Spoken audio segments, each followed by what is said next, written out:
ಹೇಳ್ರಿ sir. Sir Tata magic ಒಂದು ಗಾಡಿ ಕಳ್ಸ್ಕೊಟ್ಟಿದ್ರಲ್ಲ, ಹೌದು ನೋಡ್ರಿ, ಟಾಟಾ ಮ್ಯಾಜಿಕ್ ಮಾಡಲ್ ಎಷ್ಟು ಗಾಡಿ? 13 ಅದ್ರಿ. ಓನರ್ ಎಷ್ಟಾಗಿದ್ದಾರೆ ಗಾಡಿ? ಓನ್ 6 ಆಗ್ಯಾವ ನೋಡ್ರಿ. ಡಾಕ್ಯುಮೆಂಟ್ಸ್ ರನ್ನಿಂಗ್ ಇದೆ ಗಾಡಿದು? ಹಾ, ಎಲ್ಲ ರನ್ನಿಂಗ್ ಅದ. ಗಾಡಿ ರನ್ನಿಂಗ್ ಎಷ್ಟಾಗಿದೆನಾ? 1 ಲಕ್ಷ ಆಗ್ಯದ ನೋಡ್ರಿ. 1 ಲಕ್ಷ ಹೊಡಿದೆಯಾ? ಹಾ, 1 ಲಕ್ಷ ಹೊಡ್ಯಾದ. ಇಂಜಿನ್ ಕಂಡೀಷನ್ ಗಾಡಿದು? ಹಾ, ಪೂರ ಗುಡ್ ಕಂಡೀಷನ್ ಅದ್ರಿ ಇಂಜನ್. ಎಷ್ಟು ಕೊಡುತ್ತೆ ಮೈಲೇಜ್ ಗಾಡಿ? 16 ರಿಂದ 17 ಬರ್ತದ್ರಿ. 16 ರಿಂದ 17 ಕೊಡುತ್ತೆ. ಹೌದೌದು. ಎಕ್ಸ್ಟ್ರಾ ಫಿಟ್ಟಿಂಗ್ ಏನು ಮಾಡ್ತಿಲ್ಲ ಗಾಡಿಗೆ? ಇಲ್ಲ, ಎಲ್ಲ ಅದ. ಟೇಪ್ ಬಾಕ್ಸ್ ಎಲ್ಲ ಒಳಗೆಲ್ಲ ಫಿಟ್ಟಿಂಗ್ ಎಲ್ಲ ಅದ. ಸೀಟಿಂಗ್ ಎಷ್ಟು ಗಾಡಿ ಇದು? ಇದು 7+1 ವೈಟ್ ಬೋರ್ಡ್ ಅದ.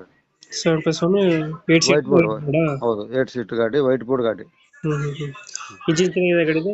ಹಾ, ಇಂಜನ್ ಗುಡ್ ಕಂಡೀಷನ್ ಅದ್ರಿ. ಇಂಜನ್ ಏನ್ ಪ್ರಾಬ್ಲಮ್ ಇಲ್ಲ. ಎಷ್ಟು ಕೊಡುತ್ತೆ ನಮ್ಮ ಮೈಲೇಜ್ ಗಾಡಿ? 16 ರಿಂದ 17 ಬರ್ತದೆ ನೋಡ್ರಿ. 16 ರಿಂದ 17 ಕೊಡುತ್ತೆ. ಹೌದು. ಅರ್ಜೆಂಟು ಕ್ರಚಸ್ ಹತ್ರ ಏನಿಲ್ಲ? ಏನ್ ಸ್ವಲ್ಪ ಆವ್ರಿ, ಸಣ್ಣ ಮೈನರ್ ಅವ. ಸರ್ ನಮ್ಮ ಮೈನೂರಾ? ಮೈನರ್ ಎಲ್ಲಿ ಲೊಕೇಶನ್ ಗಾಡಿ ಇರೋದು? ಗುಲ್ಬರ್ಗ ಅದ ನೋಡ್ರಿ.